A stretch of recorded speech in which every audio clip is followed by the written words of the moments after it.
Suspendido yung business permit ng Prime Water king Ciudad San Fernando. Sangkan, magmaputot na yung operasyon na niti. Ing ibalik ing serbisyo king City of San Fernando Water District. Ay ni report.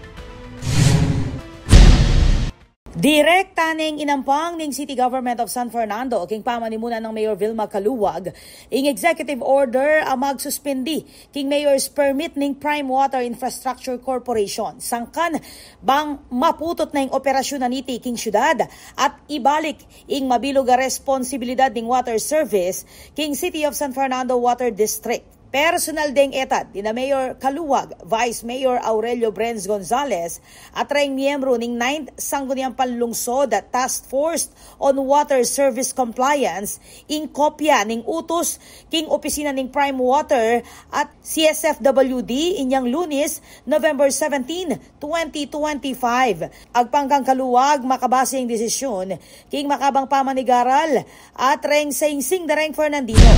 Ngayong araw, matapos ang mahabang pagsusuri at pagbubusisi, opisyal ko pong nilagdaan ang executive order na nagsususpinde sa mayor's permit ng Prime Water dito sa ating lungsod.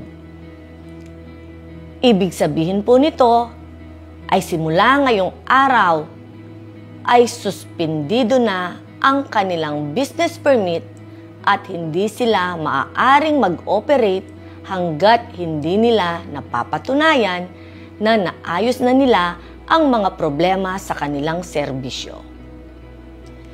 Ginawa po natin ito upang protektahan ang pangangailangan ng bawat Fernandino para sa sapat, malinis at maaasahang tubig. Base king executive order, ikita niya kaning Prime Water ning paulit-ulit a performance issue. Reng reklamong kanong mareresolba at palyado kanong pakibatan. Reng pilang service deliverables. Sangkan bang suspendyan niya ing operasyon na niti. Manyaw siya'y Caluwag king Prime Water na magisan metong para king masaleseng pamaglipat ning operasyon pabalik king City of San Fernando Water District. Kapag nasana kanuning syudad nga panatili ing profesional at respetadong ugnayan ning kumpanya para king kapakinabangan dareng gana-gana.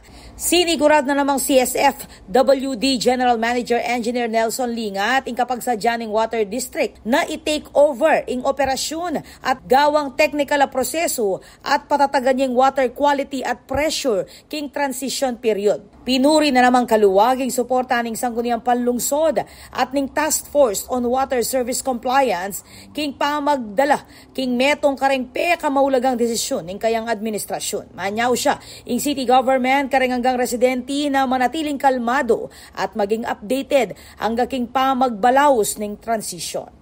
Ako po, Patricia Mamangon para King News Force Pampanga.